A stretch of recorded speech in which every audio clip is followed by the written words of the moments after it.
मोक्षमार्गदाता नमो राजचंद्र प्रभुसार। उर्वशी समौरे वसो सदा परम आधार। मोक्षमार्गस्य नेतारं भेत्तारं कर्मभूभृतां ज्ञातारं विश्वतत्त्वानां वन्दे तद्गुणलब्धये। जिनानाय गुणन्ताणं सौवंपि मुखकारणं सुन्दरपि सबुद्धिये सौवभावनिबन्धनम्। सत्श्रुतने नमस्कार, असीम उपकारी आत्माने नमस्कार, तारक त्रिपुटीने नमस्कार, मावित्रोने नमस्कार, मावित्र સમાન મુરબ્બીઓ મુક્ષુને નમસ્કાર।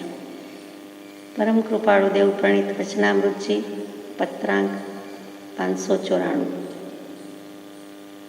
મુંબઈ વૈશાખ સુદ પૂનમ બુધ વિક્રમ સંવત 1951 તારીખ 8/5/1895।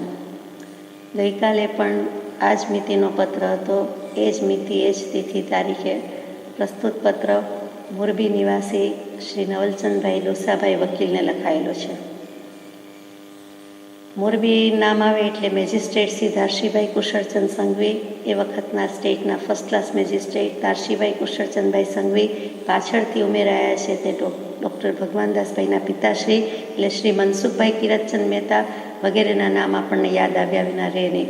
એમાં નવલચંદભાઈ ડોસાભાઈ વકીલ પણ અગ્રગણ્ય મુમુક્ષુ હતા અને પરમ કૃપાદેવની આસ્થા પ્રીતિ શ્રદ્ધા જે કહ્યો તે ધરાવતા હતા।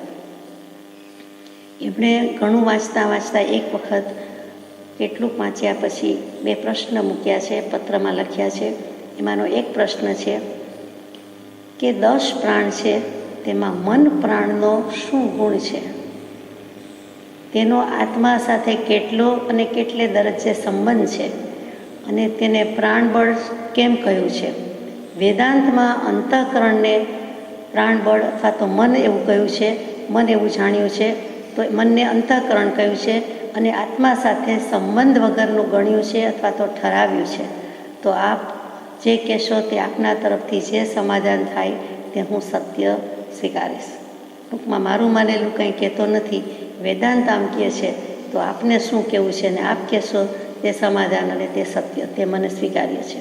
બીજો પ્રશ્ન છે કે આત્મા અને જીવ બંનેમાં ફરક શું છે।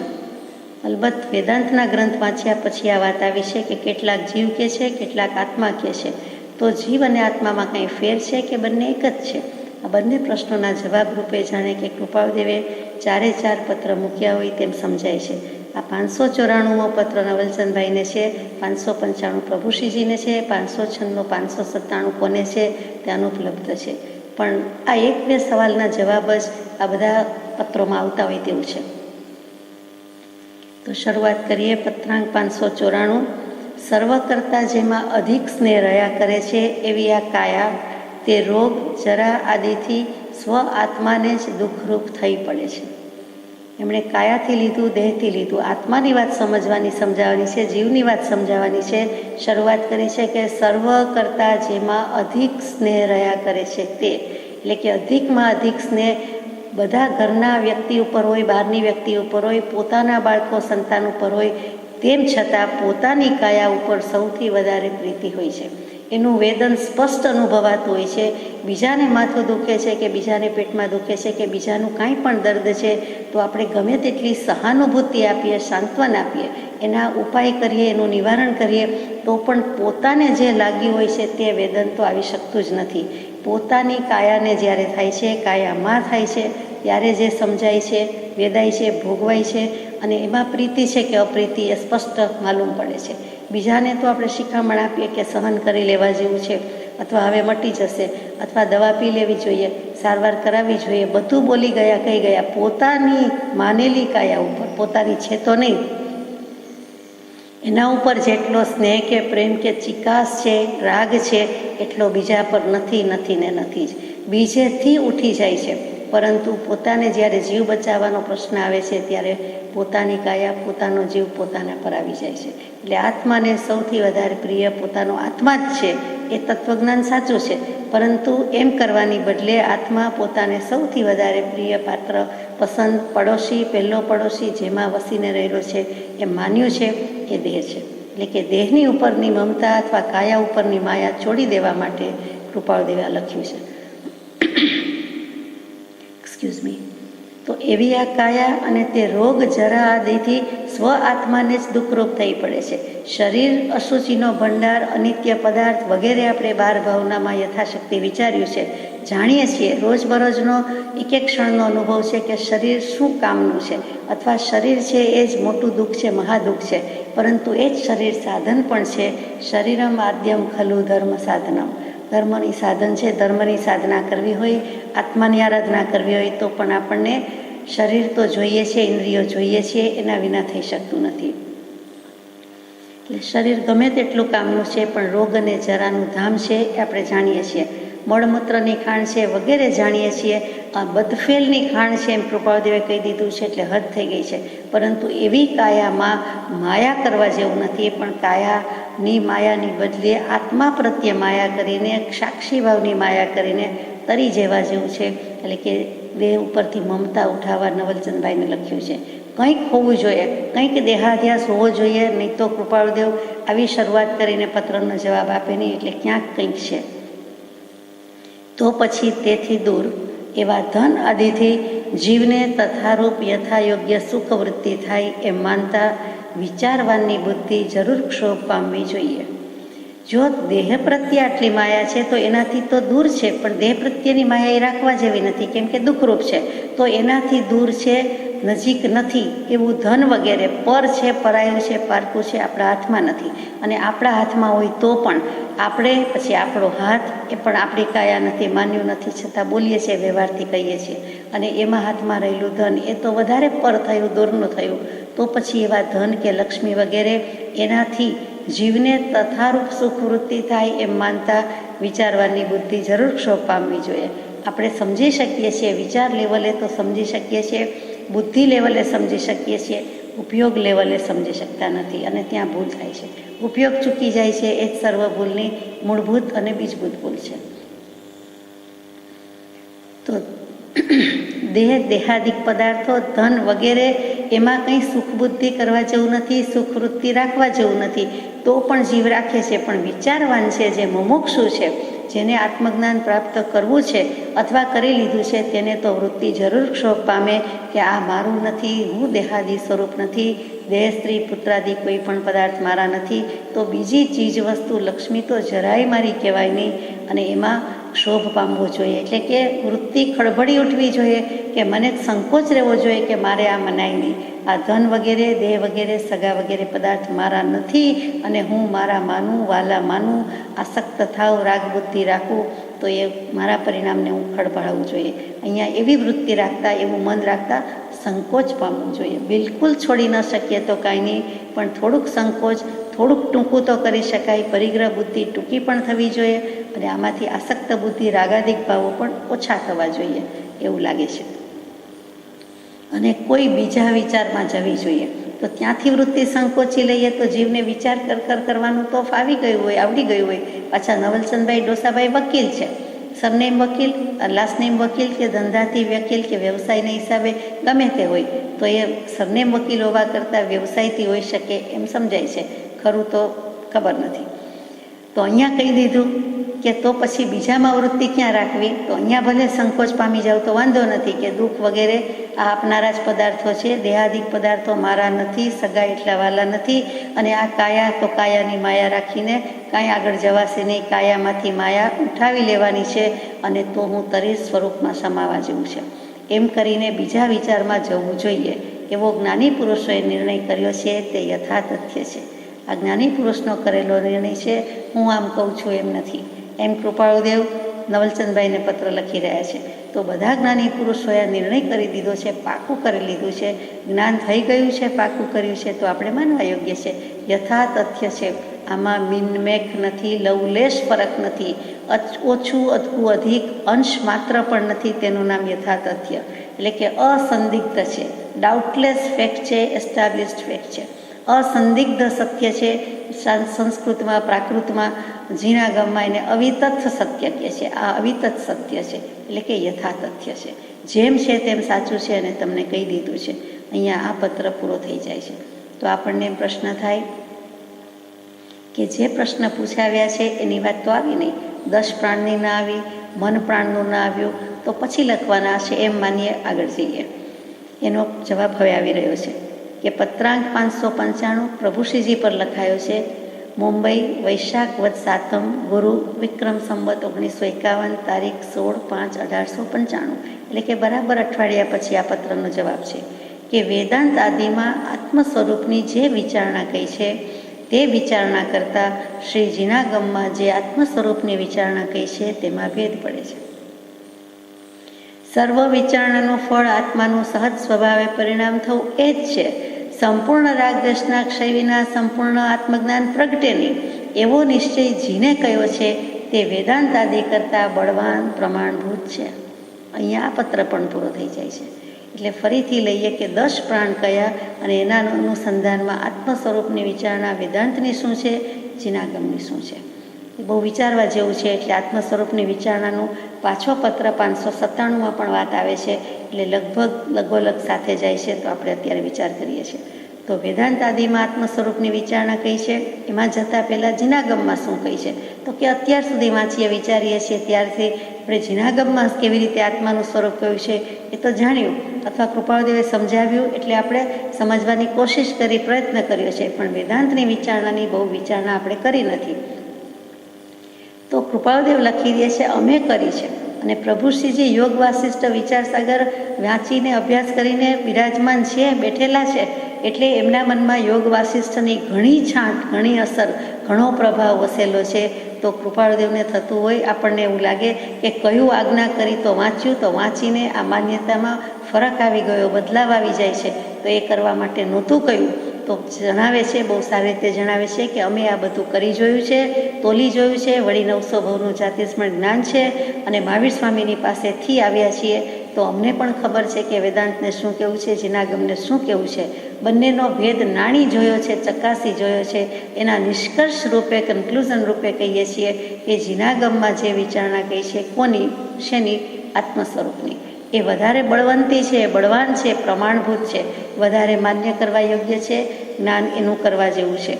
માટે તમે ભલે યોગ વાસિષ્ઠ વાંચ્યું હોય કે અધ્યાર છે, અહીંયા લખ્યું નથી, ઇમ્પ્લાઇડ સેન્સમાં છે એવું સમજાય આપણને, કે ભલે વાંચ્યું હોય, ભલે વિચારણા હોય, તમે આગલા પત્રમાં આવી ગયું છે એના આધારે કહીએ છીએ કે તમે એનો નિર્ધાર કરો છો, નિર્ણય કરો છો, પણ આત્મ સ્વરૂપનો નિર્ણય કરવામાં જીવની અનાદિથી ભૂલ થતી આવી છે. માટે અત્યારે થાય એમાં પણ આશ્ચર્ય નથી, નવાઈ નથી. તો એ કરવા જેવું નથી. સદગુરુ સત્પુરુષના સમાગમે યોગે એ નિર્ણય કે નિર્ધાર કરવા જેવો છે. એમ પોતે સ્પષ્ટ કહી દીધું હતું. એના આધારે આપણે કહી શકીએ કે એ નિર્ણય કરી લેવા જેવો નથી. જાતે વાંચીને આમાં આમ છે, આમાં આમ છે. જીનાગમ ઠસી વસી ગયું હોય એને તો કોઈ કાળે શ્રદ્ધામાં બદલાવ આવે નહીં. તો પ્રભુશ્રીજીને આવી ગયો છે એમ નથી, પરંતુ એમાં આમ કહ્યું છે તો આ પણ સમજાય.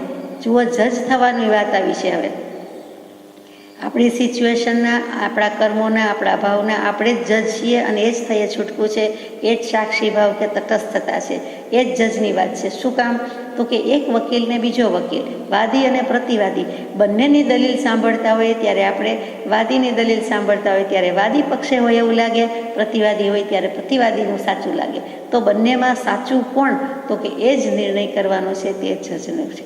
એને જજમેન્ટ આપવાનું છે, એને નિર્ણય કરવાનો છે. તો અહીંયા પણ આપણે ન્યાયાધીશ થવાનું છે એમ સમજાય કે આત્મ સ્વરૂપની વિચારણા વેદાંતની રીતે લઈએ તો એ સાચી લાગે અથવા ગળે ઉતરી જાય, જીનાગમની રીતે લઈએ તો એ ગળે ઉતરી જાય. પછી પાકું કરવું પડે કે એકના 90 માર્ક્સ, એકના 99 માર્ક્સ, તો પણ 100 કોના, એમ કરીને પાકું કરવું પડે. અથવા તો કૃપાળુદેવે એ મહેનત આપણા વતી કરી જ લીધી છે.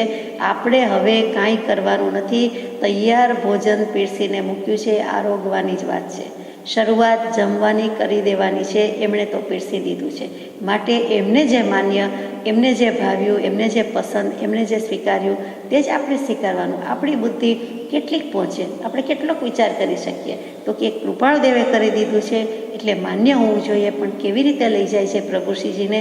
બીજું ચખાડીને, બીજું વાંચવા આપીને કે જોઈ જુઓ, આ એક વસ્તુ તો બહુ ભાવે કે ગળે ઉતરી ગઈ એમ નહીં. ગળથુથીથી મળીને જૈન ધર્મ માની લીધો, જૈન મુનિ દીક્ષા લઈ લીધી એમ નહીં. તમે બીજું પણ વાંચો, વિચારો. એટલો ઉદાર વિશાળ પુરુષ ન મળે પણ મળ્યા, અને એમણે કહ્યું, એમની આજ્ઞાથી વાંચ્યું, વિચાર્યું, અને હવે એમાંથી પ્રશ્ન થાય અથવા હાલક ડોલક થઈ જાય કે આમ પણ ખરું, આમ પણ ખરું, આ દૃષ્ટિએ આમ ખરું ને આ દૃષ્ટિએ આમ ખરું. કૃપાળદેવને પણ એ જ કહેવું છે કે જીનાગમ એટલે કે જૈન દર્શન, અનેકાંત દર્શન, સ્યાદવાદ એટલે બધાને ખોટા નથી કહેતા, બધાને ન કામના નથી કહેતા, પણ બધા દર્શન અમુક અમુક અંગના સ્થાને છે, અમુક અમુક અપેક્ષાએ સાચા છે, પણ અધુરાશ છે, અપૂર્ણ છે. અને જ્યારે જૈન દર્શન છે તે સર્વજ્ઞતાની અદાથી સર્વજ્ઞ જોયું છે, માટે જેમ છે તેમ કહી શક્યા છે, અને કરી દીધું છે, કરી શક્યા છે, પછી કહી શક્યા છે, અને યત્કિંચિત આપણી પાસે આવ્યું છે તે માનવા યોગ્ય છે, એમ કેવું છે. સર્વ વિચારણાનું ફળ આ બધી વિચારણા કરીને શું છે? તો કે આત્માને પામવાનું, આત્માનું સહજ સ્વભાવે પરિણામ થવું એ જ છે. બધું વાંચ્યા વિચાર્યા પછી કે ગાયા બોલ્યા કર્યા પછી કહ્યા પછી એ રૂપે પરિણમી ન જઈએ તો કામનું શું છે?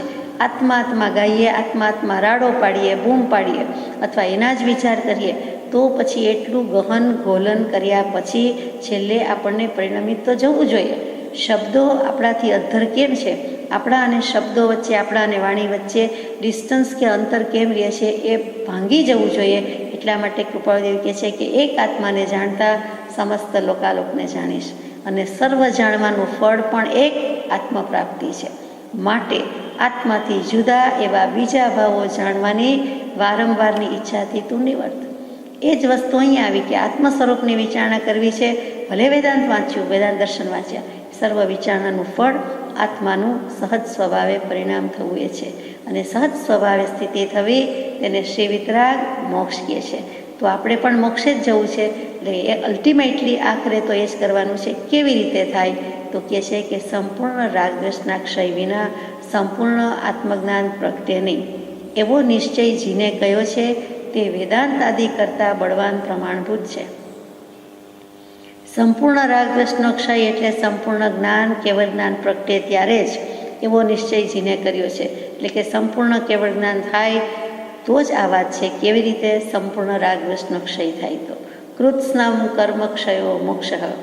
સમસ્ત પ્રકારના મુખ્ય 8 એવા કર્મોના અનંત પ્રકારનામાંથી 8 એવા મુખ્ય એ કર્મોનો જ્યારે સર્વદા બધી રીતે બધી જગ્યાએ મોક્ષ થઈ જાય ત્યારે કહેવાય, એનાથી છૂટી ગયા ત્યારે એ સંપૂર્ણ મોક્ષ.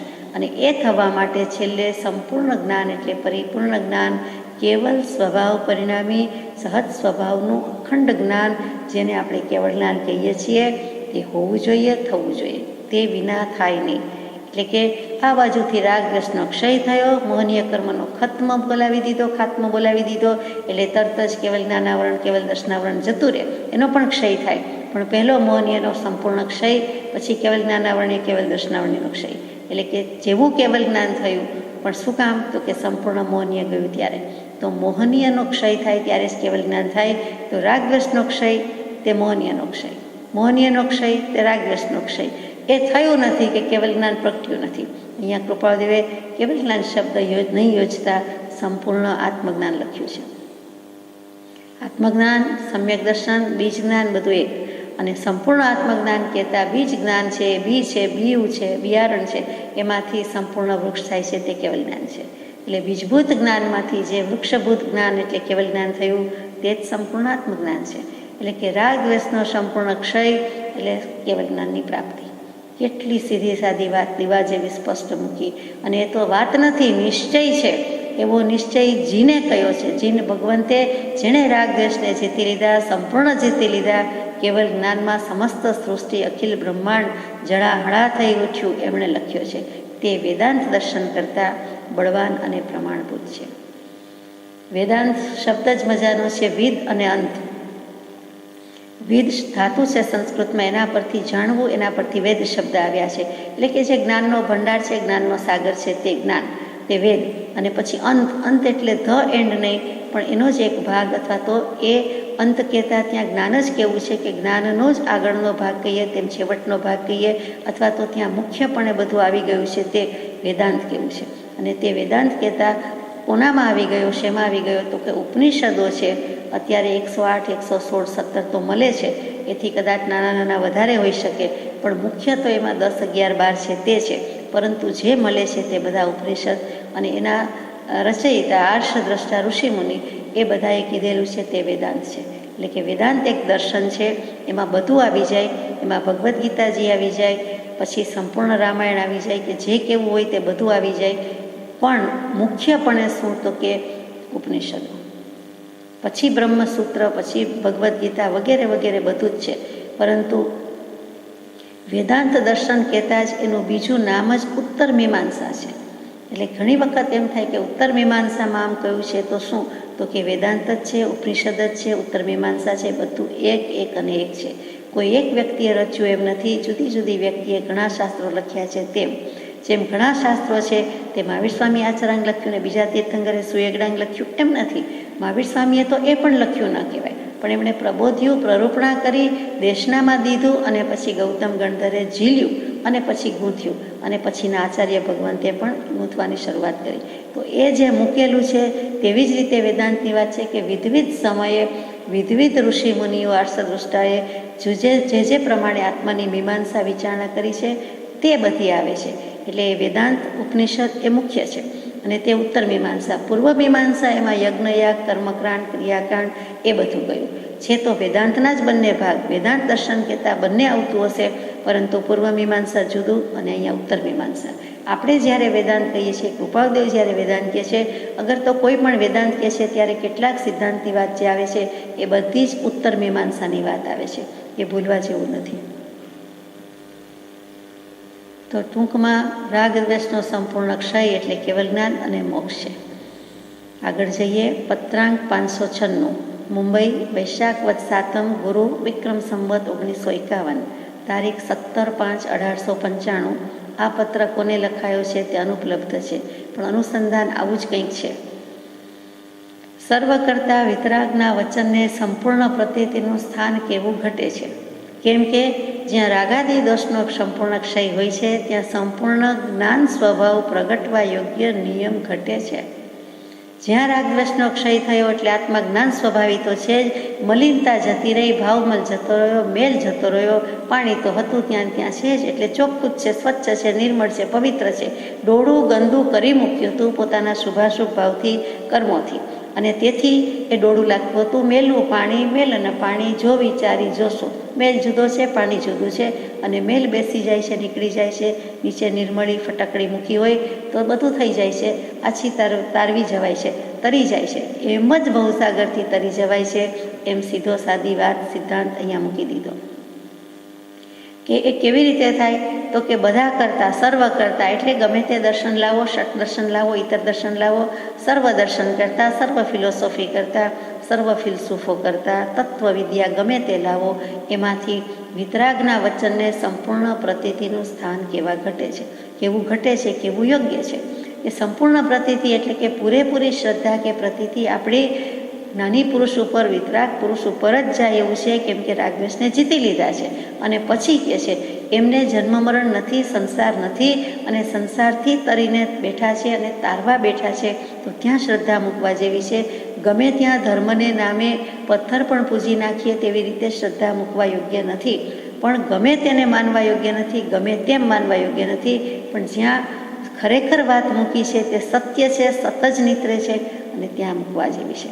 કેમ કે એમણે પરિભ્રમણનો અંત આણ્યો છે, એટલે સંસાર નથી. તો સંસાર નથી એટલે મોક્ષ છે, મુક્ત સ્વરૂપી છે, તો એને ભજવાના છે. જેને ભજીએ છીએ એ જ જો હજી એ સંસારી હોય તો આપણને પણ સંસાર જ પ્રાપ્ત થાય, દેખીતી વાત છે. આપણને જોઈતો નથી. તો આત્મા જ્ઞાન સ્વભાવી છે, ચોક્કસ છે, તો એને સંપૂર્ણ જ્ઞાન સ્વભાવી પ્રગટી ગયું, થઈ ગયું. એટલે કે અનંત જ્ઞાન દર્શન સુખ વીર્ય હતા તો ખરા જ, પરંતુ એમણે જેવો રાગદ્વેષનો ક્ષય કર્યો કે જેમ હતું તેમ પ્રગટી ગયું. ગમે તેટલો કાટ ચડ્યો હોય અથવા બીજો મેલ ચડ્યો હોય, પણ વાસણને લાખ પ્રયત્ને કે કરોડ પ્રયત્ને કે મહેનતે આપણે જ્યારે ચકચકિત કરી નાખીએ છીએ, સાફ કરી નાખીએ છીએ, તો શું છે, વાસણમાં શું નવું કંઈ આવ્યું?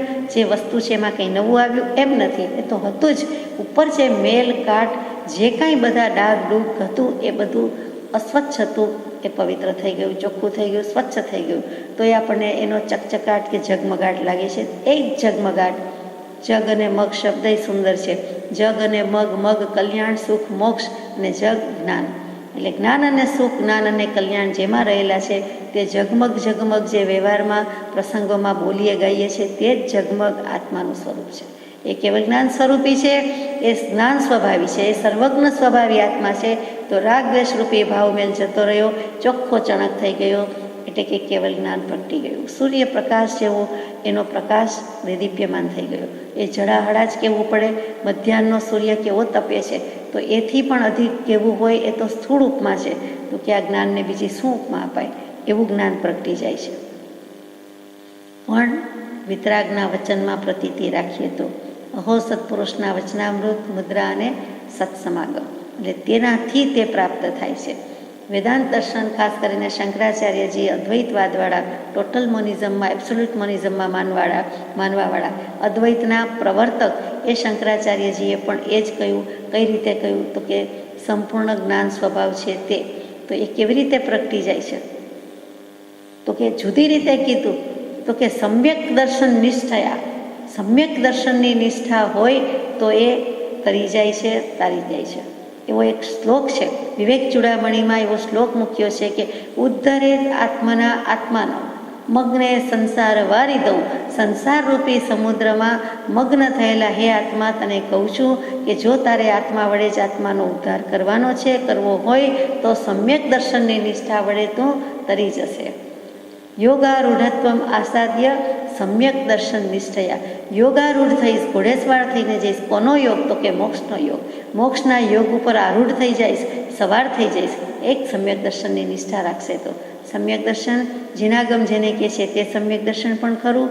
અને સમ્યક દર્શન કહેતા જે સાચું દર્શન છે, સમ્યક દર્શન છે, વિતરાગ દર્શન છે, એની નિષ્ઠા મૂકીશ, એમાં શ્રદ્ધા મૂકીશ, સ્થિરતા થઈશ, લાવીશ. પેલી તો પ્રતીતિની વાત છે, પછી એ શ્રદ્ધા, રુચિ, નિષ્ઠા અને પછી સ્થિરતા. તો એ સંપૂર્ણ પ્રતીતિનું સ્થાન કેવું, વિતરાગના વચનને કેવું ઘટે છે. બીજી રીતે શંકરાચાર્યજી એમની શબ્દો શૈલીથી સમજીએ તો કહ્યું તે કે વ્યવહારિક સત્તા, પ્રાતિભાષિક સત્તા અને પ્રાતિતિક સત્તા. એ પ્રાતિતિક સત્તા એટલે બીજું કાંઈ નથી, પારમાર્થિક સત્તા, અને એ સંપૂર્ણ પ્રતીતિનું સ્થાન તે. એટલે એ સત્તા કેવી, મહાસત્તા કેવી? દર્શન ઉપયોગ, જ્ઞાન ઉપયોગ આવ્યો. અવાંતર સત્તા એટલે જ્ઞાન ઉપયોગ, મહાસત્તા એટલે દર્શન ઉપયોગ, નિર્વિકાર ઉપયોગ, નિર્વિકલ્પ ઉપયોગ અને સવિકલ્પ ઉપયોગ. એટલે એ જે બધી વાત છે તે જીનાગમથી લ્યો તો સંપૂર્ણ પ્રતીતિનું સ્થાન વિતરાગના વચનને જ જાય છે, બીજે જતું નથી. શ્રી જીનને સર્વ કરતા ઉત્કૃષ્ટ વિતરાગતા સંભવે છે, કેમ કે જીન છે તરી ગયા છે. એટલે બીજા કોઈ ઈષ્ટદેવ, આરાધ્ય દેવ હોય તે વિતરાગ નથી થયા. એટલે કહે છે કે જીનને વિશે ઉત્કૃષ્ટ વિતરાગતા છે, વધુમાં વધુ વિતરાગતા છે, સંપૂર્ણ વિતરાગતા છે, એથી વિશેષ કાંઈ નથી. વર્ધમાન સમકિત થઈ ટાળે મિથ્યાવાસ, ઉદય થાય ચારિત્રનો વિતરાગ પદવાસ. આ વિતરાગ પદની પ્રાપ્તિ કરી ચૂકેલા છે, સિંહાસન પર બેસી ગયા છે, કેવલ જ્ઞાન આરૂઢ છે, તેવા વિતરાગની વાત છે. એટલે તેવા જીનની વાત છે. પ્રત્યક્ષ તેમના વચનનું પ્રમાણ છે. માટે આપણે ક્યાંય જોવા ગયા, કોણે કહ્યું, કોણે લખ્યું, એમ પ્રશ્નો, દલીલો થતી હોય છે. તો કે પ્રત્યક્ષ તેમના વચનનું પ્રમાણ છે. વચન એની સાક્ષી પૂરે છે, સાબિતી રૂપ છે. પ્રમાણ, જ્ઞાનમ પ્રમાણમ ઇતિ આહુહુ. જ્ઞાન એ જ પ્રમાણ અને પ્રમાણ એ જ જ્ઞાન છે. જે કોઈ પુરુષને જેટલે અંશે વિતરાગતા સંભવે છે તેટલે અંશે તે પુરુષનું વાક્ય માન્યતા યોગ્ય છે.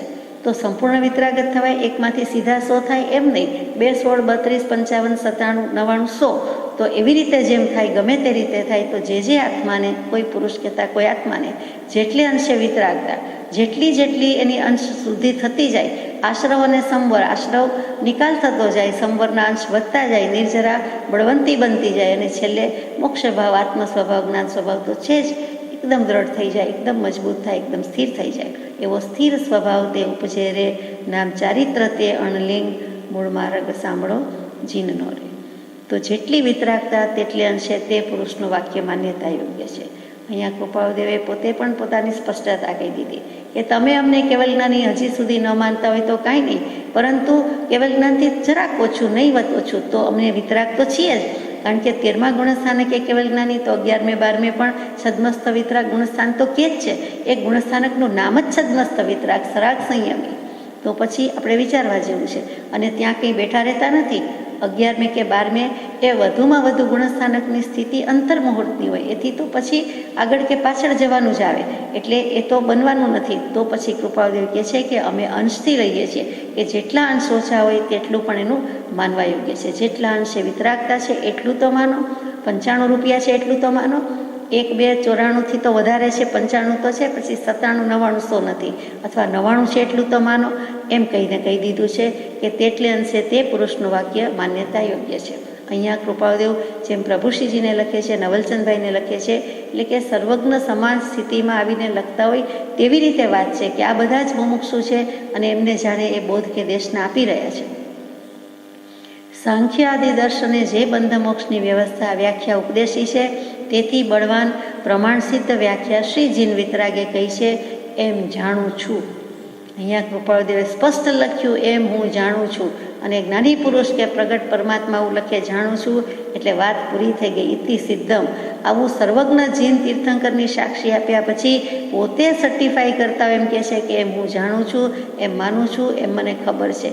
આપણે કહીએ છીએ તેમ કે મને ખબર છે કે તે વ્યક્તિ ત્યાં જ રહે છે, એડ્રેસ ખબર છે, ફોન ખબર છે, લખતા કહેતા નથી આવડતું, પણ હું જઈ આવ્યો છું ત્યાં, ચાલો બતાવું, અથવા તો હું લઈ જાઉં, અથવા ત્યાં જ છે, અથવા આ જ ઘર છે, આ જ જગ્યાએ છે, એવી રીતે કહે છે હું જાણું છું કે શ્રીજીન વિતરાગે વિતરાગતા ક્યાં કઈ છે, કેવી રીતે આવે છે અને કેવી રીતે પ્રાપ્ત થઈ શકે છે. એટલે વિતરાગતાના અંશ જેટલા છે તો અમે પણ એટલા વિતરાગ છીએ. તમે પૂર્ણ વિતરાગ માનો, તમે માર્ક્સ આપો, બીજું શું કહીએ. તો સાંખ્ય આદિ દર્શને બંધ મોક્ષની જે વ્યાખ્યા કહી છે તે બહુ માનવા યોગ્ય નથી. એના કરતાં વિતરાગ ભગવંતે બળવાન કીધી છે. તો સાંખ્ય દર્શન શું? તો કે કપિલ મુનિ થઈ ગયા. કપિલ ઋષિ કહીએ, કપિલ મુનિ કહીએ. કપિલ મુનિ એટલે કપિલ કેવડી જીનાગમમાં જે કપિલજી આવે છે તે નહીં, પણ બીજા જે કપિલજી છે તે. અહીંયા કપિલ દેવ ક્રિકેટર નથી ને બીજાય નથી. અહીંયા કપિલ દેવ કહેવાય તો કયો, કપિલ મુનિ કયો, પરંતુ સાંખ્ય દર્શનના પ્રણેતા છે તે જુદા છે, જીનાગમના જુદા છે. એમણે જે આ દર્શન મૂક્યું છે તે સાંખ્ય દર્શન. સંખ્યા એટલે નંબર, આંકડા, તે સંખ્યા ઉપરથી આવ્યું તે સાંખ્ય દર્શન છે. 25 આંકડા મૂક્યા છે કે આ 25 તત્વો, 25નો આંકડો છે, 25ની સંખ્યા ઉપરથી આવેલું દર્શન, તેનું નામ સાંખ્ય દર્શન, બીજી કંઈ વાત નથી. આત્મા સદા અસંગને કરે પ્રકૃતિ બંધ, આત્મસિદ્ધિજીમાં ગાઈએ છીએ તે સાંખ્ય દર્શનની વાત છે. અને તેને કૃપાળુદેવે ધીમેકથી ખબર ન પડે તેમ રદિયો આપ્યો છે તે સાંખ્ય દર્શન છે. તો એ પણ બંધ મોક્ષની વ્યાખ્યામાં તો હીણું ઉતરે છે, ઓછું ઉતરે છે. એની પણ આ વાત આપણે આગળ લઈએ છીએ, આત્મ સ્વરૂપના નિર્ધારની વાત લઈએ ત્યારે. તો મને મોક્ષની વ્યવસ્થામાં અથવા તો આત્માની વાતમાં, એટલે કે જીવના લક્ષણમાં, આત્માના સ્વરૂપમાં અને મુક્તિની વ્યાખ્યામાં કે મોક્ષના સ્વરૂપમાં જે ભેદ લાગે છે તે કૃપાળુદેવ કે હું જાણું છું, એમાં વિતરાગનો, જૈનનો સર્વશ્રેષ્ઠ લાગે છે. અને શું કામ લાગે છે એની પણ હવે ધીમે ધીમે આપણે વાત લઈએ. તો અહીંયા પત્ર પૂરો થાય છે. પત્રાંક 597, મુંબઈ, વૈશાખ વદ 7 ગુરુ વિક્રમ સંવત 1951, એ જ મિતિ, એ જ તિથિ તારીખે લખાયેલો પ્રસ્તુત પત્ર. અહીંયા પણ કોને મળ્યો છે, કોને લખ્યો છે એ અનુપલબ્ધ છે, પણ આવા જ કોઈક 2-3માંથી હોવાની પૂરી શક્યતા છે. અમારા ચિત્તને વિશે વારંવાર એમ આવે છે અને એમ પરિણામ સ્થિર રહ્યા કરે છે કે જેવો આત્મા કલ્યાણનો નિર્ધાર શ્રી વર્ધમાન સ્વામીએ કે શ્રી ઋષભાદીએ કર્યો છે તેવો નિર્ધાર બીજા સંપ્રદાયને વિશે નથી. સ્પષ્ટપણે લખી દીધું છે. મોક્ષમાળામાં લખ્યું છે છતાં આટલું જ મૂકી શકાય એવી રીતે નથી. છતાં બધું તોલી જોખીને અને મોક્ષમાળા પછી પણ તોલી જોખીને મૂક્યું છે. અને ત્યાર પછી આપણે આટલે આવ્યા 597માં પત્રમાં, એટલે કે કૃપાળુદેવ 16-17 વર્ષના, 24 વર્ષના, વચ્ચે 19 વર્ષના થયા, શતાવધાની થયા, બધું થયું, બધું ગયું, બધું ફગાવ્યું. અને પછી છેલ્લે કન્ક્લુઝનમાં શું તો કે 28મા વર્ષે આત્મસિદ્ધિજી લખતા પહેલાંના એકાદ વર્ષે જે વિચારણા મૂકી છે તે વિચારવા યોગ્ય છે. જોકે કૃપાળદેવના મનમાં ભાવમાં તો બધા પરિણામ સ્પષ્ટ છે. મોક્ષમાળાની પહેલાં 12મે-14મે વર્ષે લખાયેલા વચનમાં પણ એકદમ ક્લિયર કટ વિઝન છે. એટલે કે જન્મ ધર્યો, દેહ ધર્યો ત્યારથી અજ્ઞાન યોગીપણું તો એમને સંભવતું જ નહોતું, જ્ઞાની જ હતા. તેમ છતાં પોતે લખે છે, આટલા અભ્યાસ પછી કહીએ છીએ, અમારા ચિત્તને વિશે વારંવાર એમ આવે છે, ચિત્ત એટલે મન નહીં, ચિત્ત એટલે ચિત્ત. આત્માની ચિંતવના કરીને કહીએ છીએ. ઘણા બધા વિચાર, વિમર્શ, ચિંતન, મનન અને નિધિધ્યાસનના અંતે એમ કહીએ છીએ કે એટલે કે અમારો આત્મા જ આમ કહે છે કે અને અમારા પરિણામ સ્થિર રહ્યા કરે છે કે જેવો આત્મકલ્યાણનો નિર્ધાર શું? તો કે નિશ્ચય, નિર્ણય, એથી આગળની વાત તે નિર્ધાર. એટલે કે નિશ્ચય થઈ ગયો, નક્કી થઈ ગયું, પાકે પાયે નિર્ણય થઈ ગયો પછી તો કે ધારી રાખે છે. પછી હાથમાં વસ્તુ લીધી, પકડી, બરોબર પકડી, જાલી, પછી છેક સમય, અંત સમય સુધી પકડી રાખે છે. ભવ પકડી રાખે છે, ભવ નથી તો મોક્ષમાં જઈને પણ પકડી રાખે છે. તેવો નિર્ધાર કર, અનુભવ, નિર્ધાર. તું ધારણ કરી લે, પકડી લે. હવે જે ગ્રહણ કર્યું, જાયલું, પકડ્યું એને મૂકવાનું નથી. છેક સુધીની પકડ છે, એનું નામ નિર્ધાર છે. તો અમે જે પકડ્યું કે ઝાલ્યું આત્મકલ્યાણ આમ જ છે કરીને બેઠા છીએ અને આજ ભવ અથવા તો છેક સુધી મોક્ષે જઈએ ત્યાં સુધી અમારી સાથે છે. મોક્ષે પણ આ અમારા ભેગો છે. બીજા જીવોને સંબોધીને લખ્યું છે એટલે બધા જીવોને સંબોધીને ઉદ્દેશીને હોવાથી નિર્ધારનો અર્થ આવો કરવો પડે કે ભવ અથવા તો જેટલા ગણતરીના ભવ હોય તેટલા અથવા તો મોક્ષે જતા રહ્યો તો મોક્ષમાં પણ આ ભૂલતા નહીં. પછી તો ભૂલવા યાદ રાખવા જેવું કંઈ છે જ નહીં, કાયા જ નથી, ત્યાં સી વાત છે. કોણે કર્યો છે? શ્રી ઋષભાદીએ, વર્ધમાન સ્વામીએ કે શ્રી ઋષભાદીએ? છેલ્લેથી લીધું, ઊંધેથી લીધું. ચરમ તીર્થંકર મહાવીર સ્વામીએ કર્યો છે અથવા તો આદ્ય તીર્થંકર આ અવસરપીણી કાળની અપેક્ષાએ શ્રી ઋષભાદીએ કર્યો છે. તેવો નિર્ધાર બીજા સંપ્રદાયને વિશે નથી. એટલે કે આ નિર્ણય, નિશ્ચય, નિર્ધાર જના અર્થમાં આવ્યું. કૃપાળદેવ જ ભાગ્યે જ વાપરે, જ્યાં વાપરવાનું હોય ત્યાં જ વાપરે. અહીંયા એમણે જ કહી દીધું કે આમ જ છે. એટલે કેટલી સ્યોરિટી, સોલિડિટી બીજામાં પણ હોય છે, છતાં અહીંયા જ વાપરવો પડ્યો છે. Because there is no alternative. એનો કોઈ વિકલ્પ જ નથી, એનો કોઈ ઉપાય જ નથી, બીજું કોઈ છે જ નહીં. અનન્ય એટલે અનન્ય, એનાથી ચડિયાતું નથી, એનાથી સર્વોત્કૃષ્ટ નથી.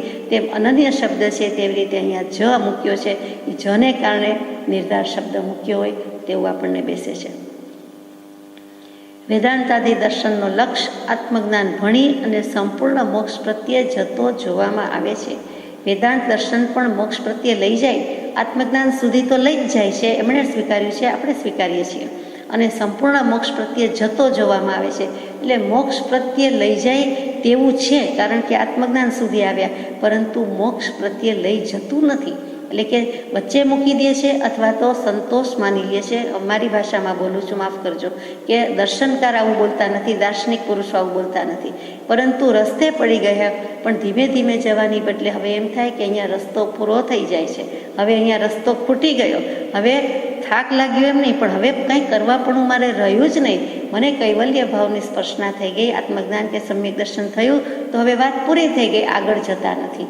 અહીંયા જ મોક્ષ છે, અહીંયા જ મોક્ષ સમજાઈ ગયો, આગળનું કાંઈ છે જ નહીં. ચોથાથી 14મા સુધીની યાત્રા નથી. ચોથે ઇતિથી અથથી ઇતિ આવી ગયો, આત્માને સંતોષ થઈ ગયો, એ મોટો ફરક છે. એટલે અહીંયા વિચારવાનું છે કે આત્મજ્ઞાન સુધી લઈ જાય છે, સમ્યક દર્શન સુધી લઈ જાય છે અને સંપૂર્ણ મોક્ષ પ્રત્યે જતો હોય તેમ જોવામાં આવે છે, પણ તેનો યથાયોગ્ય નિર્ધાર સંપૂર્ણપણે તેમાં જણાતો નથી. અંશે જણાય છે, અંશે હોય તો જ આત્મજ્ઞાન થાય, નહીં તો આત્મજ્ઞાન કેવી રીતે થાય? અને કંઈ તે પણ પર્યાય ફેર દેખાય છે. આ પર્યાય ફેર એટલે શું? તો કે પરિપાટીમાં અથવા પરંપરામાં અથવા પ્રણાલિકામાં ભેદ, તફાવત કે ફેર પડે છે. એના ક્રમમાં ફેર પડી જાય છે. જુદા જુદા સમયે જે ઋષિમુનિઓએ આત્માની મીમાંસા કરી, વિચારણા કરી છે, તે જુદી જુદી જોવામાં આવે છે, એક સરખી માલુમ પડતી નથી. એટલે કે પૂર્વાપર વિરોધ થાય છે, આગળ પાછળ વિરોધ થાય છે, એવી બધી વાત મૂકી છે જે જીનાગમમાં ગમે તે કાળની વાત કાઢો પણ ત્રિકાલા બાધિત સત્ય છે. આમાં થોડાક ઋષિમુનિએ થોડાક અંતરે એની વિચારણામાં ધીમે ધીમે ક્રમિક વિકાસ થતો ગયો છે, એટલે ત્યાં ફેર પડી જાય છે. પર્યાયમાં, પરિણમનમાં ફેર દેખાય છે.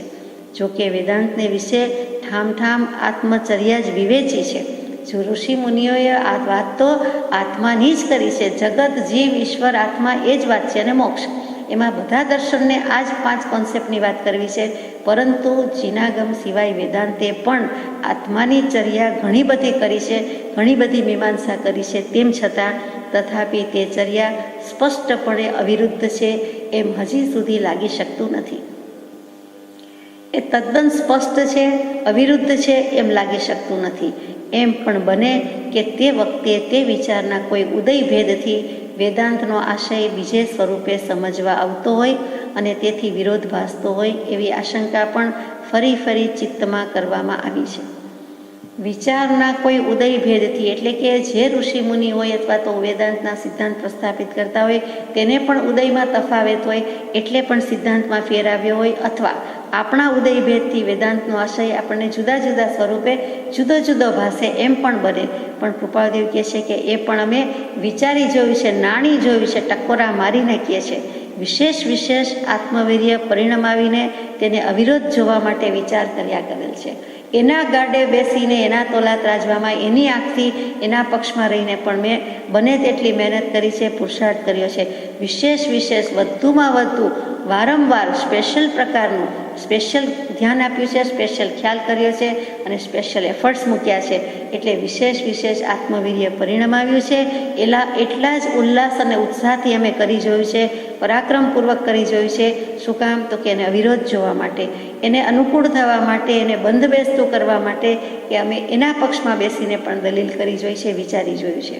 તથાપિ એમ જણાય છે કે વેદાંત જે પ્રકારે આત્મ સ્વરૂપ કહે છે તે પ્રકારે સર્વથા વેદાંત અવિરોધપણે પામી શકતું નથી. એટલું અનુકૂળ થઈ શકાતું જ નથી. કેટલાક સિદ્ધાંતમાં કેટલીક જગ્યાએ મોટું ગાબડવું પડે છે, મોટો ફેર આવી જાય છે. કેમ કે તે કહે છે તે જ પ્રમાણે આત્મ સ્વરૂપ નથી, તેમાં કોઈ મોટો ભેદ જોવામાં આવે છે. પોતે અનુભવ્યું છે એટલે સમજી શકે છે કે આ સિદ્ધાંત કેવી રીતે સાચો હોય.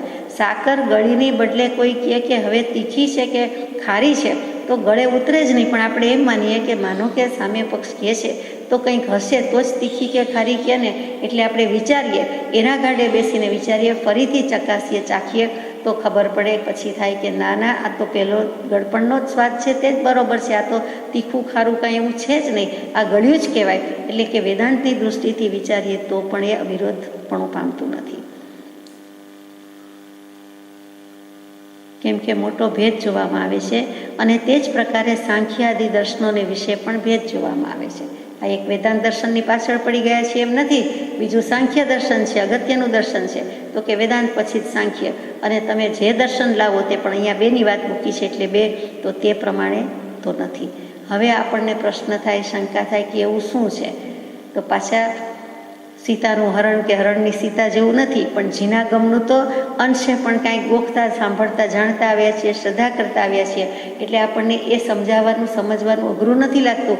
પણ વેદાંતનું એથી જુદું, એથી વિરુદ્ધ, અથવા તો વિરુદ્ધ કેવું કરતાં, ખોટું કેવું એમ કરતાં એથી જુદું તો એક કૃપાળદેવે કરી લીધું છે. પણ આપણા મનને શંકાને કાંઈ સમાધાન થાય નહીં એવું શું એમાં છે? એમ તો પ્રશ્ન થયા જ કરે. તો આપણે યથાશક્તિ વિચારીએ કે વેદાંતમાં આત્માનું સ્વરૂપ કેવી રીતે કીધું છે, જેમાંથી આપણને નવલચંદભાઈના પ્રશ્નનો જવાબ પણ મળી જાય. તો વેદાંત દર્શનમાં બ્રહ્મ શબ્દ લખે છે અને એ જ બ્રહ્મ કે એ જ આત્મા શબ્દ છે. જીવને થોડુંક જુદું કહે છે, આગળ લઈએ છીએ, પણ બ્રહ્મ અને આત્મા એક જ છે.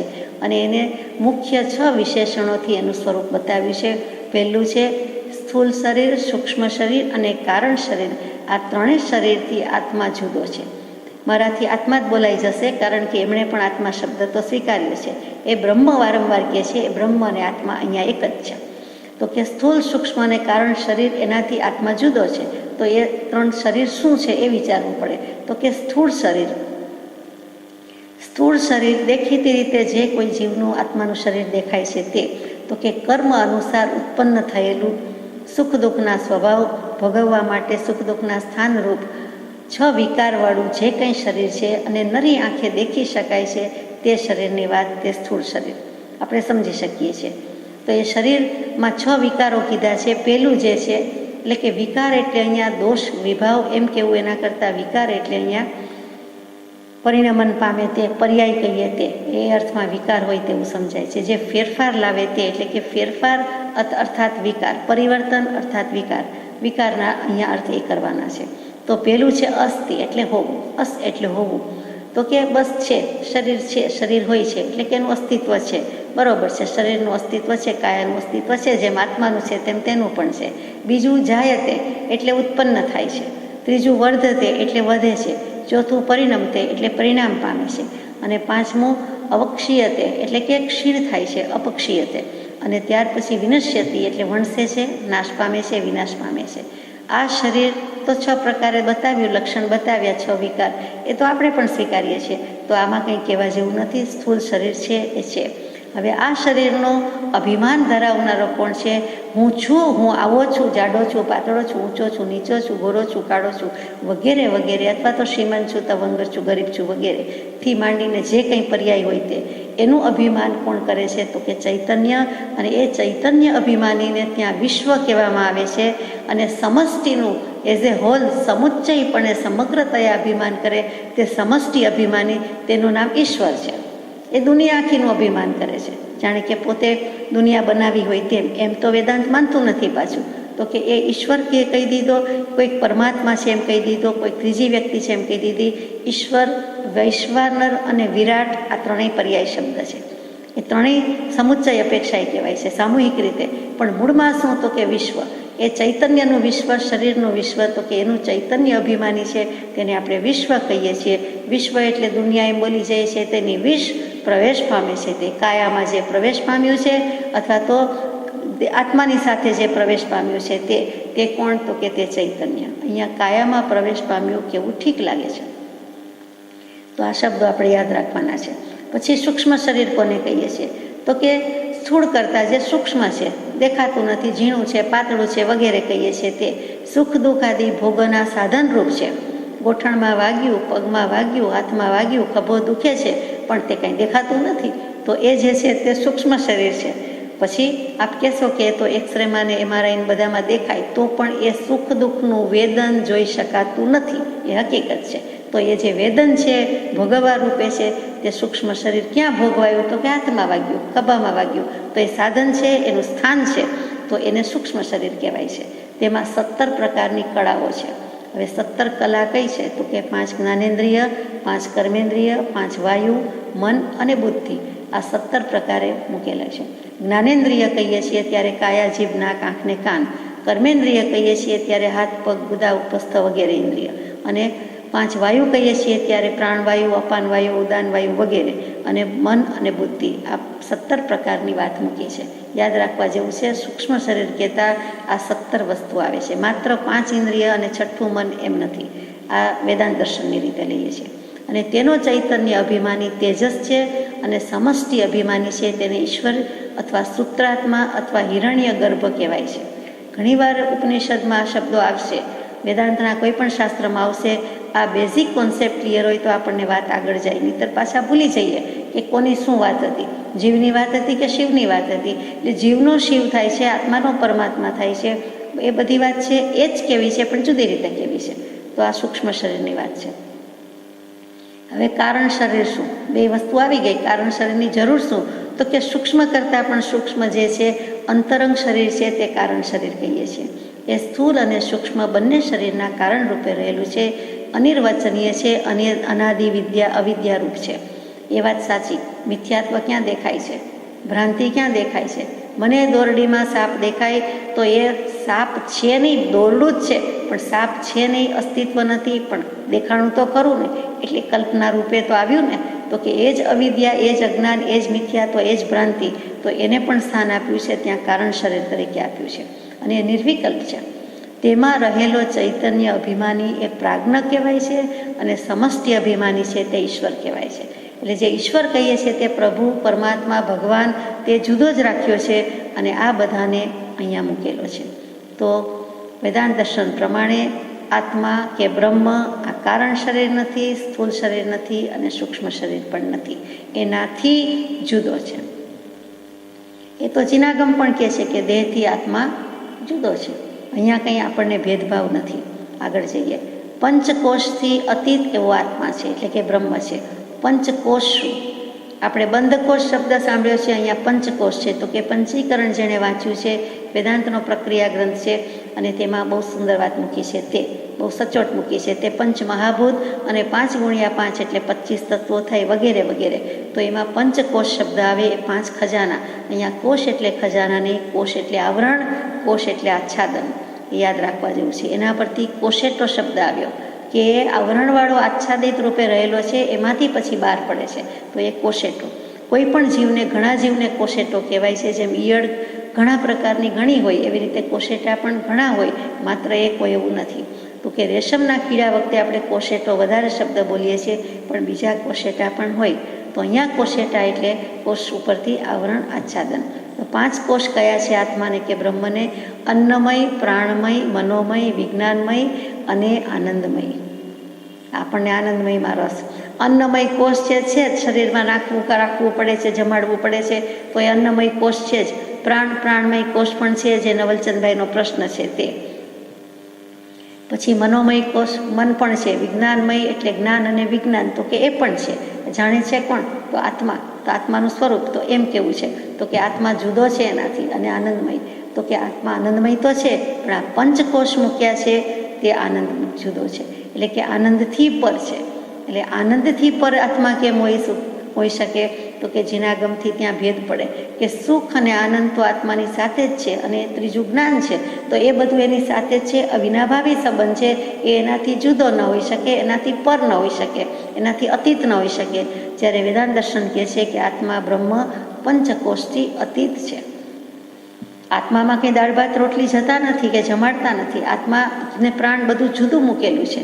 તો કે આ બધા કોષથી પર છે.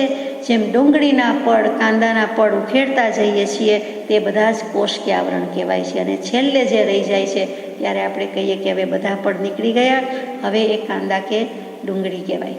તો એવી રીતે અહીંયા પણ જુદા છે. આવરણ જેમ જુદા છે, એના પડ ફેંકી દઈએ, જેમ કોઈ પણ ફળની છાલ વગેરે, ઠળિયા વગેરે ફેંકી દઈએ, તેમ અહીંયા ડુંગળીનું દૃષ્ટાંત જ મૂકે છે જ્ઞાની પુરુષ. તો કે એ જેમ જેણે જોયું છે, જેણે સમાર્યું છે, જેને નજીકથી જોયું છે, એને વધારે અનુભવ છે, ખબર છે, બાકી આપણે સમજી શકતા નથી. તો કે એ જે પડ જેમ ફેંકી દઈએ છીએ, ઉપરના આવરણ ફેંકી દઈએ છીએ, તેવી રીતે જ આત્મા છે તે આ પંચકોષથી જુદો છે. હવે નવલચંદભાઈની વાત કે 10 પ્રાણમાં મન પ્રાણ. તો કે મન પ્રાણનો શું ગુણ છે? તો જીનાગમ પ્રમાણે 10 પ્રાણ મૂક્યા છે. 5 ઇન્દ્રિયના 5 પ્રાણ, શ્રોતેન્દ્રિય પ્રાણ, ચક્ષુરેન્દ્રિય પ્રાણ વગેરે. પછી મનોબળ, વચનબળ, બળ, કાયબળ, અને એના પછી પ્રાણ લાગે. એટલે કે મનોબળ પ્રાણ, વચનબળ પ્રાણ, કાયબળ પ્રાણ, અને પછી શ્વાસોચ્છ્વાસ, અને શું આવે 10મું? 5 ઇન્દ્રિય, 3 યોગ, અને પછી શ્વાસોચ્છ્વાસ, અને પછી પ્રાણ એટલે આયુષ્ય. એ પણ એક મૂકેલું છે. કેમ કે દેહ છૂટી જાય, પ્રાણ વછૂટી જાય એમ કહીએ છીએ. એટલે કે દેહનો ત્યાગ થઈ ગયો તો પ્રાણ વછૂટી ગયા, એટલે એ પણ છૂટી ગયા, તો 10 પ્રાણ છૂટી ગયા. જીનાગમ કે વેદાંત દર્શન કોઈ પણ મનુષ્યને આપણને વધુમાં વધુ 10 પ્રાણ હોય, અને 10 છે. 5 ઇન્દ્રિય છે, અને 3 મન વચન કાયા છે, અને આયુષ્ય છે, અને શ્વાસોચ્છ્વાસ છે. કેટલીક વખત ડૉક્ટર્સ કોઈને મૃત અપાય નહીં પણ મૃત જાહેર કરી દે છે, પરંતુ હોતા નથી. તો એનું કારણ શું છે કે બીજું બધું જ એનું શૂન્ય થઈ ગયું છે, ક્યાંય યોગ ઉપયોગ ચાલતા નથી, પરંતુ એક શ્વાસોચ્છ્વાસ ચાલે છે, ધમણ ચાલે છે, અથવા ત્યાં સુધી એ મૃત કહી શકતા નથી. માનો કે એ પણ બંધ થઈ જાય છે, પણ હજી એનું આયુષ્ય છે, એટલે એક પ્રાણ રહ્યો છે, જે દેહના ડૉક્ટરની દુનિયામાં જ્ઞાનમાં નથી. માત્ર કેવલ જ્ઞાની ભગવાન જાણે છે, અથવા જ્ઞાની પુરુષ જાણે છે. તો એ ખબર પડતી નથી, એટલે કહેવાય છે પછી એમાં પ્રાણ સંચરણ પાછું થતું લાગે, મુવમેન્ટ, હલનચલન થાય, ને ચેષ્ટા પરથી અનુમાન થાય કે હો આમાં તો જીવ આવ્યો, અથવા આ તો હજુ જીવે જ છે. જીવ આવી શકતો નથી, એમ પુનઃ પ્રવેશ પામી શકે નહીં. પરંતુ જીવ હતો જ, પણ જીવને લાગતું નહોતું, સામાજીવને લાગતું નહોતું કે આમાં છે, એટલા માટે એણે મૃત જાહેર કર્યું. તો એ પ્રાણની વાત છે.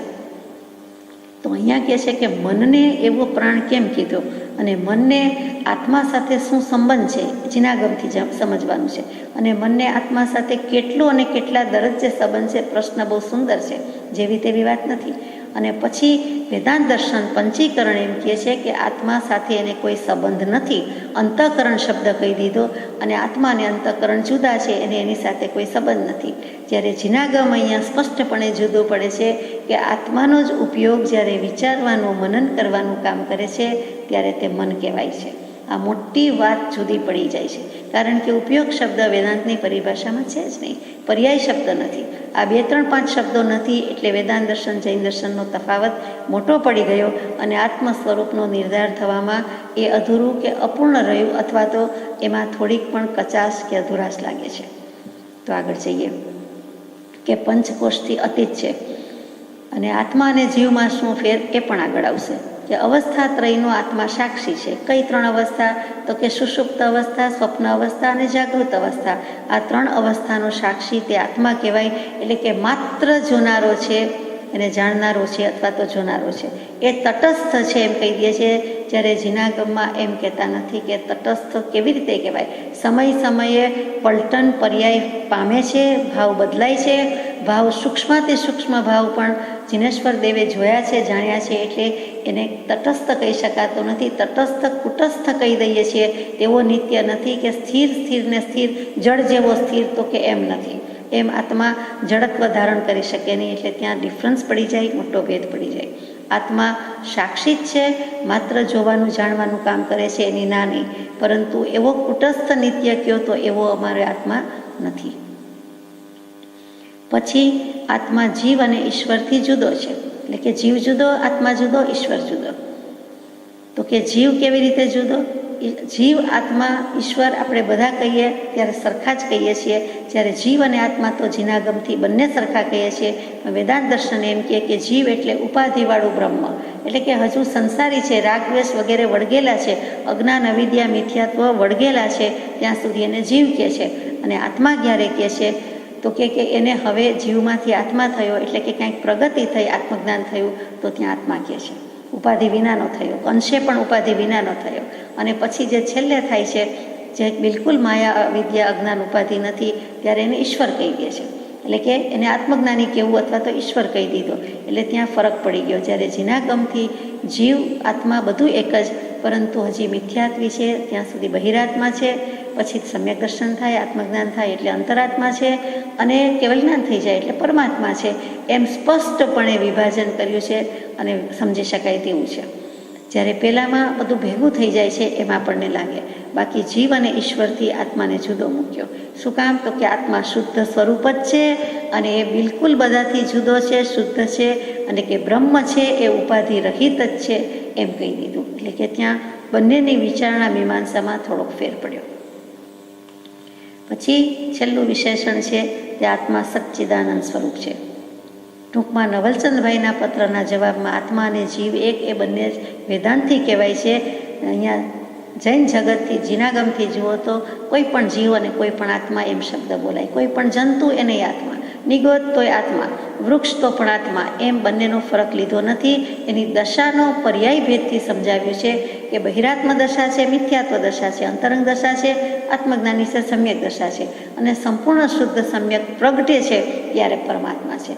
અહીંયા બ્રહ્મ કહેતા, શુદ્ધ બ્રહ્મ કહેતા એ પ્રગટી ચૂકેલું છે એમ નથી, પ્રગટ કરવાનું બાકી છે. પ્રગટતું જાય છે તેમ તેમ વિશેષણ કે નામ બદલાતા જાય છે. બાકી આત્મા તો એક જ છે. 4 ગતિમાં કે 5 ગતિમાં એનો એ જ આત્મા છે, એમાં કોઈ આપણે કહેવાપણું છે નહીં. પછી સચ્ચિદાનંદ સ્વરૂપ છેલ્લું વિશેષણ છે કે આત્મા સચ્ચિત આનંદ છે. સત સર્વત્ર અને સર્વદા વિદ્યમાન છે, એનું અસ્તિત્વ ક્યારેય નથી એમ નથી. એ હું છું હોવાપણું તો છે અને છે. આપણે વ્યવહારમાં બોલીએ છીએ કે હજુ તો બેઠા છીએ, હજુ તો હું છું, હું ક્યાંય જતો રહ્યો નથી કે ક્યાંય ગયો નથી, તો હું છું એમ વ્યવહારમાં બોલીએ છીએ. તો કે પંચમ ગતિમાં જઈએ તો પણ સિદ્ધ ભગવાન કહી શકે કે અમારું અસ્તિત્વ છે. એટલે કે અસ્તિત્વ નામનો ગુણ તો હંમેશ છે. સત એટલે હોવું, હોવાપણું. તો સર્વત્ર, સર્વ સ્થળે, સર્વ સમયે અને સર્વદા એટલે સર્વકાળ, હંમેશા શાશ્વત સનાતન કાળ માટે છે જ, વિદ્યમાન છે. ચિત્ત જ્ઞાનરૂપ છે, જેમાં જ્ઞાન દર્શન બંને ગુણ અને બંને ઉપયોગ આવી ગયા. એટલે સચ્ચિત અને આનંદરૂપ છે. એટલે એમાં જીનાગમને કાંઈ વિશેષ કહેવાનું નથી. અમે પણ એમ જ કહીએ છીએ કે આત્મા સચ્ચિદાનંદ સ્વરૂપ છે. વેદાંત પણ કહે છે કે આત્મા સચ્ચિદાનંદ સ્વરૂપ છે. હવે જે ભેદ આવ્યો તે પાછો બંધ મોક્ષની વ્યવસ્થા વિશેનો આવ્યો કે મુક્તિનું સ્વરૂપ. તો કે મોક્ષ મેળવવો એટલે વેદાંત દર્શન પ્રમાણે કોઈ અપ્રાપ્ત વસ્તુની પ્રાપ્ત કરવી એવું નથી. કોઈ વસ્તુ નહોતી અને મેળવવી એમ નથી. પણ કંઈક જ્ઞાન કે સમજ થાય અને તે જ સમજણ, તે જ જ્ઞાન, તે જ મુક્ત સ્વરૂપ કૈવલ્ય ભાવની સ્પર્શના, અને પછી અમારે કાંઈ હવે કરવા પણ નથી. એટલે કે આત્મજ્ઞાન થયું, જે કાળે જ્ઞાનથી અજ્ઞાન થયું, નિવૃત્ત થયું, તે જ કાળે જ્ઞાની મુક્ત છે. એ જે કૃપાળદેવે કીધું છે એ વેદાંતની માન્યતા છે, તે બરોબર છે. મુક્ત સ્વભાવ, આત્મ સ્વભાવને અનુભવ્યો, પણ તેથી મોક્ષ થઈ ગયો અને હવે જન્મ મરણ નથી એમ નહીં. ત્યાંથી આત્મજ્ઞાનથી કેવલ જ્ઞાન સુધીની સફર બાકી છે, અને પછી જીવન મુક્તિ અને વિદેહ મુક્તિ કહીને મોક્ષનું સ્વરૂપ ત્યાં પૂરું કરી દે છે કે જીવતા છતાં મુક્ત છે, અને દેહ ત્યાગ થશે એટલે વિદેહ મુક્તિ છે. એટલે અહીંથી ગયા એટલે એનો છુટકારો થઈ ગયો, મોક્ષ સ્વરૂપ એટલે થઈ ગયું. હવે સ્વર્ગમાં ગયા, વૈકુંઠમાં ગયા કે મોક્ષમાં ગયા એ વિચાર કરતા નથી, એ મોક્ષમાં જ ગયા એમ માની લે છે. ત્યાં આપણે ભેદ પડે છે.